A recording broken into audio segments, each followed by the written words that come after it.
سيئات وترفعنا بها عندك أعلى الدرجات وتبلغنا بها أقصى الغايات من جميع الخيرات في الحياة وبعد الممات إنك على كل شيء قدير. صدق الله العظيم. قابل احترام علماء کرام حضرات، خصوصاً جب دے علاقی زمونڈیر دون علمی مشر جناب قاضی سے مولانا سیف الرحمن سے اور دارالعلوم اسلامیہ جمہوری مدرس ممتاز عالمین حضرت مولانا مفتی فیاض امین سے علاقے عزتمند و مشران و کشران، دا یو طرف ته د خوشحالۍ خبره ده چې مولانا اشرف سے محنت وکړو او د قوم اتیاو بچو ته قرآن په نظیره وښود او دو ماشومانو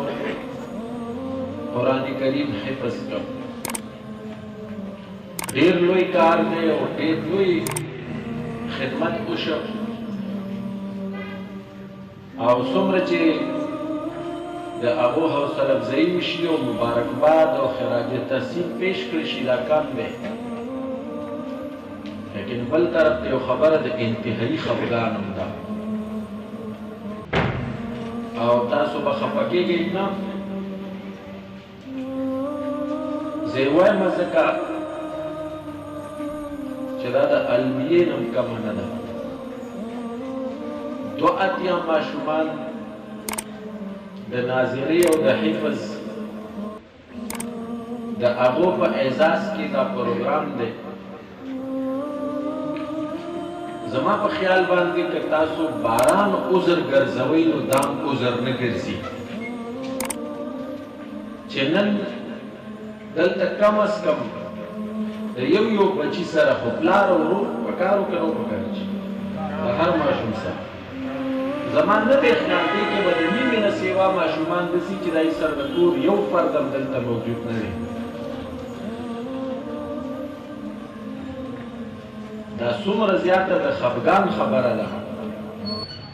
زه دا دعوه لرم چې د نیمو ماشومانو به مور به هم په پلار به هم نه وي راغلی، ورور به هم نه وي راغلی، بلکل څوک سرپرست نه وي. تاسو د قرآن بې قدري وایسته ده،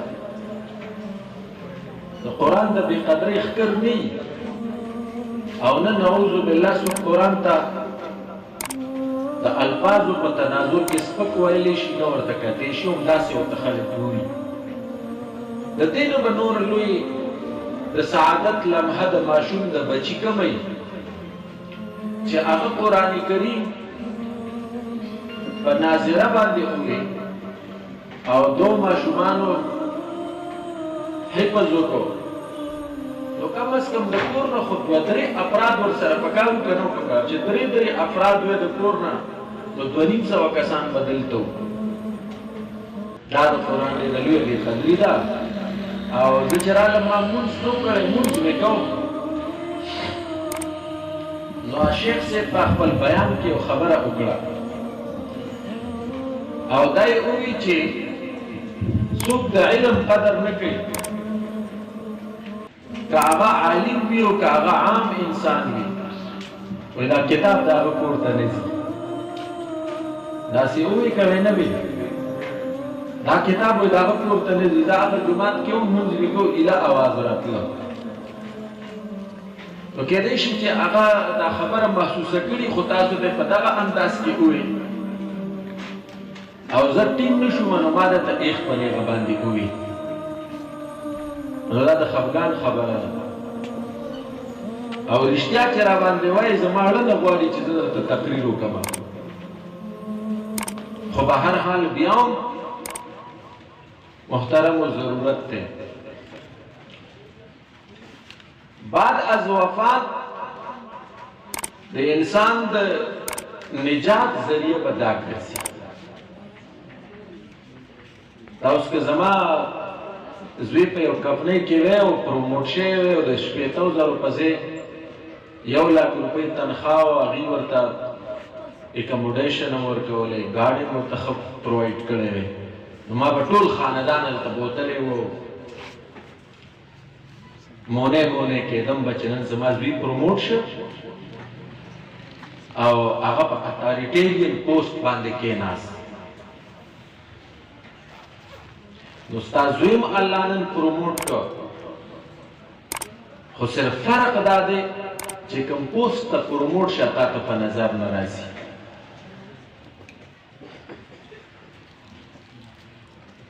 به هر حال د ماشومانو تربیت، د اولاد تربیت د والدینو د ټولو نه لویه ذمه داري ده.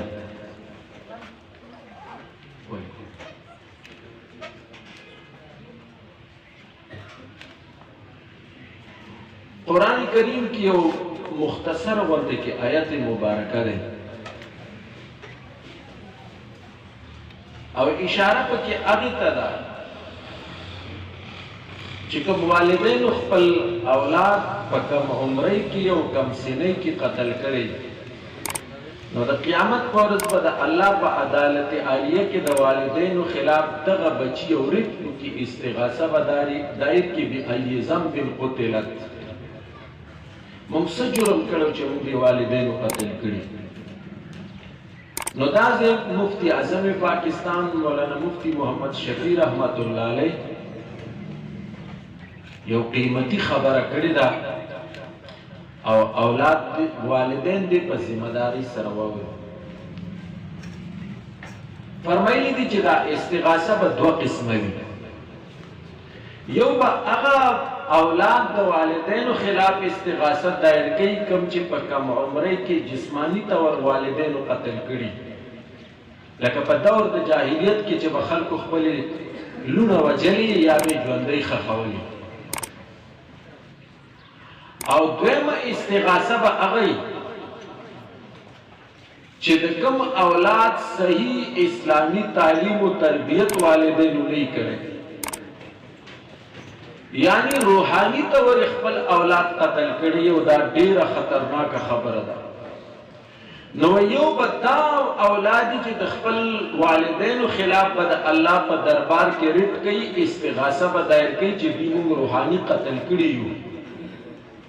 نو حضرت مفتی شفیع صاحب رحمت الله علیه د دې په ضمن کې لیکلي چې د الله په دربار کې به د ټولو نه زیاته د اهمیت وړ استغاثه چې په کومه به کویک اکشن اخیستل کېږي هغه دغه چې کوم والدین خپل اولاد روحاني طور قتل کړي، مطلب د صحیح اسلامی تعلیم او تربیت یې نه کړي. او کتا سونه خپه کېږي زدا سی وایم چې د کوم ماشومانو نن قرآن ختم کړي او د دې والدین سرپرستان نشته، اټ مین چې د دوی په اسلامي تعلیم او تربیت کې د هغو څه انټرست نشته. دا خو د سکول د ادارې کمال دی او د مولانا اشرف صاحب خدمت دی او د هغه محنت دی. نو د ټولو نه زیاته سخته د الله په دربار کې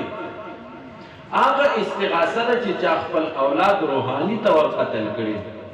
تاسو سوچ کوئ ستاسو په نسبت باندې دا څومره لوی جرم دی چې خلک خپل کم سن اولاد راوالي په مړۍ ورته ګوتې کېږدي یا به یې ژوندي ښخ کړه. موږ ته څومره ناکاره کار ښکاري، لیکن د الله په دربار کې د دغې نه سخت عمل دا دی او دا بچي به د خدای په مخ کې د دې والدینو متعلق شکوه کوي چې دوی مونږ له قرآن نه وښودلی، دوی زمونږ د دیني تربیت نه دی کړی، دوی مونږ ته احادیث نه دي ښولي، دوی مونږ ته اخلاقیات نه دي ښولي، دوی مونږ ته د لوی د مشر د کشر تمیز نه دی ښولی، مونږ ته الله نه دی ښودلی، مونږ ته د رسول الله طریقې نه دي ښودلي. دا استغاثه به د خدای په دربار کې د ټولو نه زیاته د اهمیت وړ وي. او حال سره حال دا دی چې نن د هغه د بچي ختم دی هغه نشته، نن د هغه د رور ختم دی نن هغه نشته، نن د هغه د وصي ختم دی او هغه نشته. دا د خفګان خبره ده. دې کې دلچسپي اخیستل پکار دي او کوم خلکو چې قرآن ته درانه نه دي کتلي یاد ساتي الله سپک کړي دي حضور مبارک فرمایي ان الله يرفع بهذا الكتاب اقواما ويدعو به آخرين سو چې د کتاب سره تعلق ساتي د عمل په دنیا کې او په درنه سترګه او ته ګوري الله دې د عزت او د عظمت معراج ته ورسوي او څوک چې د دې تعلیمات پسې پشت وګرځي سپکو ته وګوري ويدعو به آخرين الله دې د تنزل د پستۍ آتا گهرایانو ته ورسوي لہذا د اولاد په دې بابت کې انتهایی لویه توجه غواړي او د اوس وخت ماشومان ډېر انتهایی حساس دي مونږ چې کوم وخت کې دي سبق وي په سکول کې دا ماحول چونکې د سکول هم دی نو داسې څه خبرې کوم چې د هغو په حواله باندې پکې هم څه ضروري خبرې مخې ته راشي مونږ چې په پرایمري لیول کې په ګورنمنټ سکولونو کې سبق وي هغه وخت کې نه دومره اویرنس بیداري وه نه دومره شعور و لیکن بیا هم دا څیز به موږ محسوسوو چې د پلاني ماشوم پسې پلار سکول ته راځي او ټیچر سره استاد سره میلاویږي د ده تپوس کوي چې دا هلک سبق وایي نه وایي څنګه دی څنګه نه دی زمونږ پلار خو چېرته رانغی زمونږ تر خو چېرته رانغی زمونږ نیکه چېرته رانغی دا د سن 1992 خبرې درته کوم نو بیا د نن وخت ماشوم 10 کاله پس ماشوم اخو ډېر انتهایی حساس دی او دومره تیز دی زما زوی دی 9 کاله عمر یې دی زما نه موبایل واخلي زما له فلانې کارټون ډاونلوډ کوم زما تقریبا چې زه ټیک ټاک ایجوکیټډ یم لیکن د کمپیوټر لیټریسي په لحاظ باندې زه اللیټریټ یم ما اوس 15 میاشتې وشوې چې ډاونلوډینګ مې زده کړی یعنې دا اوس وخت ماشومان دومره تیز دي نو دې درته وایم چې نن د کوم ماشوم پلار رور دلته موجود وي او د کوم نه وي هغه داسې څومره په سختۍ سره فیل کوي محسوسوي زه تاسو خو قرآن ته په درنه سترګه وایي نه ګورئ نو د خپل ماشومانو د احساساتو د جذباتو خیال کم از کم خیال ساتل پکار دي که نه چې 30 کاله وړاندې ما دا خبره په دې عمر کې محسوسوله چې زما پلار زما سکول ته نه راځي او زما په حواله او ټیچر سره نه میلاویږي تپوس نه کوي نو چې نن د کومو ماشومانو دستاربندي وي او د چا مشران موجود وي او د چا نه ای به نه فیل کوي دا والدین څومره سنګدلې دي د دوی وروڼه څومره سخت زړه والي دي او د دوی مشران څومره د سخت زړه والي دي یو طرف ته د خپلو بچو د احساساتو د جذباتو قتل عام کوي بل طرف ته قرآن ته سپک ګوري ورسوه ته زما دا پیغام چې ستاسو متعلق یې داسې وي ما سره دې نه سخت الفاظ نشته که نور به مې ویلی وي بیا دې یاد ساتئ د نن وخت ماشوم حساس هم ډېر دی او دا د تعلیم او د تربیت په مرحله کې دته د حوصله افزایي ډېر زیات ضرورت دی او زموږ د معاشرې کې چې د ټیلنټ او د اهلیت او د قابلیت قتل عام کېږي وجه څه ده زموږ په معاشره کې انکارجمنټ حوصله افزایي شاباسۍ یا د چا په خوشحالو کې شریکېدل دا زموږ کلچر دی دا زموږ مزاج دی د دې سماج سره د خپل زوی ختم نه دي نو ته به لکه د بل د ماشوم تاسو کې به اکثر خلک دا سړی پېژني جاوید چودھري یو قابل ترین صحافي دی د پرنټ الکترونیک میډیا یو لوی نوم دی ښه کالم نګار دی د وی چې زه سن 2004 کې امریکا کې د ټولې دنیا د چوټۍ د کالم نګارانو یو سیمینار وایي زه هغې ته لاړم چې لاړم نو اولنۍ ورځ باندې چې کله د چایو بریک وشو وقفه وشوله نو ما یو ټوسټ او یو چایو کپ راواغست بهر صحن ته راووتم چې راووتم ما پسې یو منټ دوه پس د امریکا یو ډېر قابل ترین کالم نګار یادو ما نوم د هغه ذهن نه ووته وایي اره پسې راووتم ما نه تاسو کې چې تاسو کې سدي نوم نه ما سره تعارف کو جاوید چودھری د پاکستان یم کالم نگار یم پرنٹ الکترونیک میډیا کې کار کوم وای ما ته وی چې ستاسو د شوبه کې ستاسو اچیومنټ سدي ستاسو کامیابی سدي تاسو حاصل کړی دي په خپل شوبه په خپل فیلډ کې وای ما ته وی چې سن 2001 کې د جنوبي ایشیا د بیسټ بهترین کالم نگار ایوارډ ما ته راکړل شوی چې دا مې وې هغه سړی را پاسې ډېر په تیزۍ سره کلیپینګ وکړو پراکې ووهلې او بیا یې زه راغاړې باتلم او مبارکباد یې راکړ نو زه ورته حیران یم چې دې سړي سره زما ولنی ملاقات دی دې زما دونه همدرد کمې شو بیا دومره ډېره خوشحالي خو لکه زما د خاندان افرادو زما نږدې دوستانو نه ده کړې لکه راځي چې څومره وکړه بیا 3 کاله بعد وایي زما دا حیرانتیا دې سړي محسوسه کړله وای ما ته وی چې ته حیرانې ګمه ستاسو په معاشره کې چې د ټیلنټ او د قابلیت او د اهلیت قتل عام کیږي او ټیلنټ دفن کیږي وجه سره وجه داسې ده چې من حیث السماج من حیث المعاشرات تاسو کې د نورو خلکو د کامیابو حوصله افزایي انکریجمنټ شاباسي یا د هغو خوشحالۍ سیلیبریټ کول امن واوهل کې شریک کېدل ستاسو دا کلچر نشته ستاسو د تنزل د پستۍ اصل وجه دا ده او موږ چې نن په بامي عروج کې یو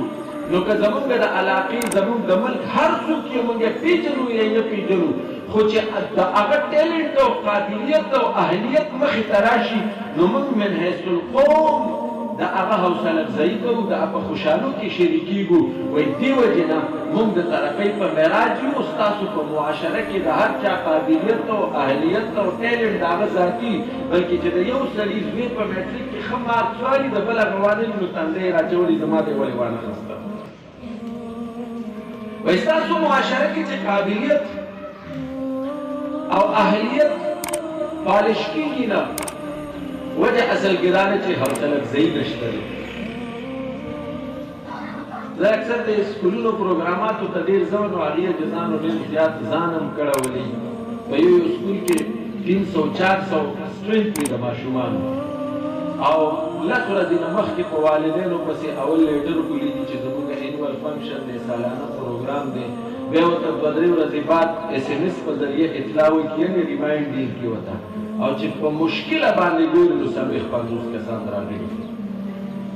لکه یار کم از کم د دې بچي په تا دونه حق نشته چې یو ورځ ورته ورکړي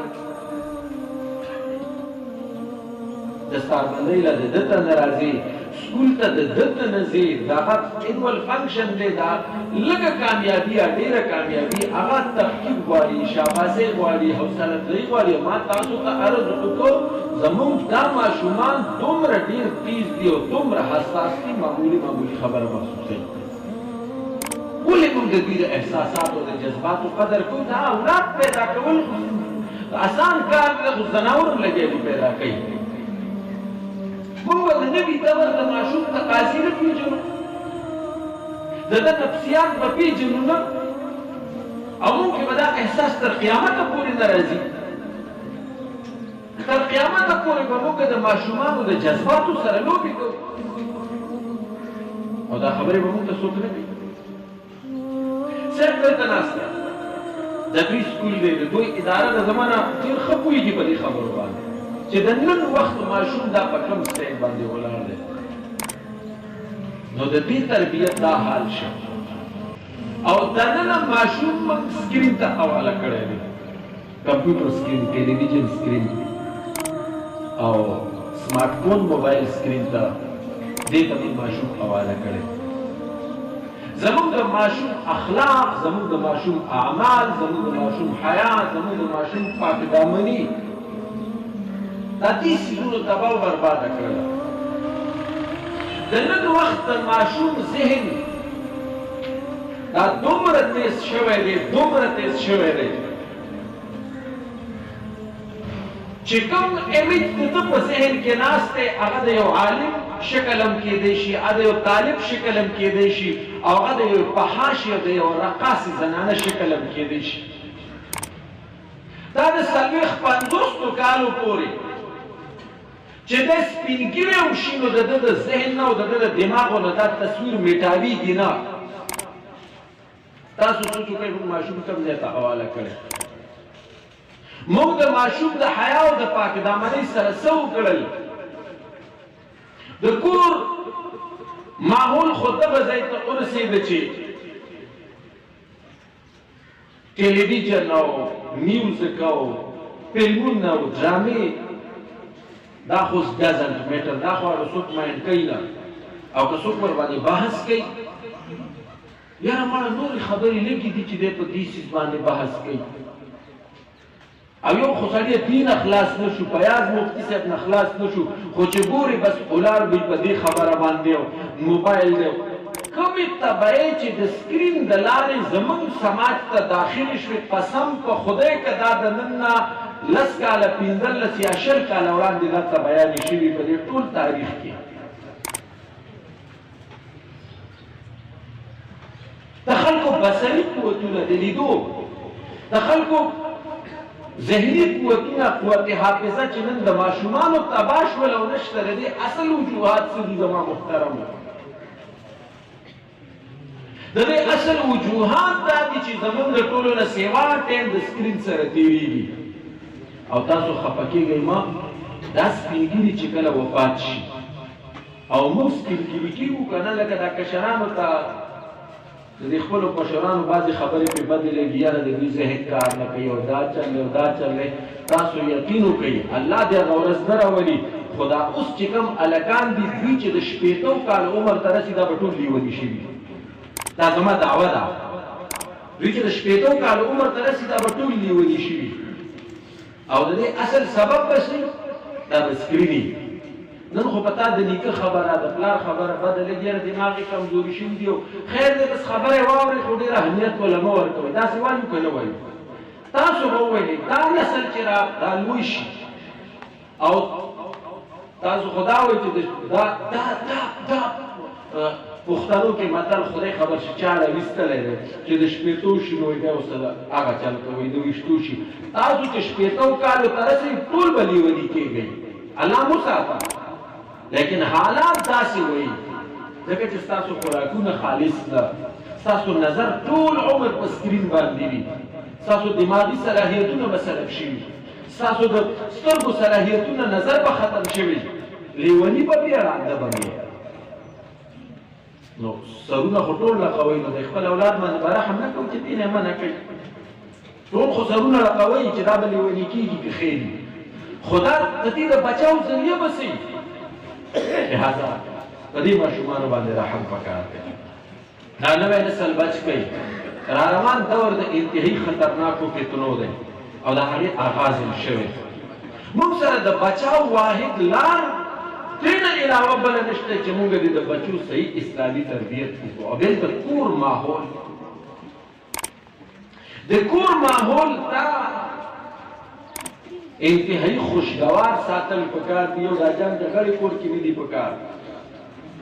د کور د ماحول تلخی دا د بچی د شخصیت اتوماتیکلی حصہ ګرځي که تاسو یې منئ که نه منئ. کور کې ښځه او خاوند جګړې کوي،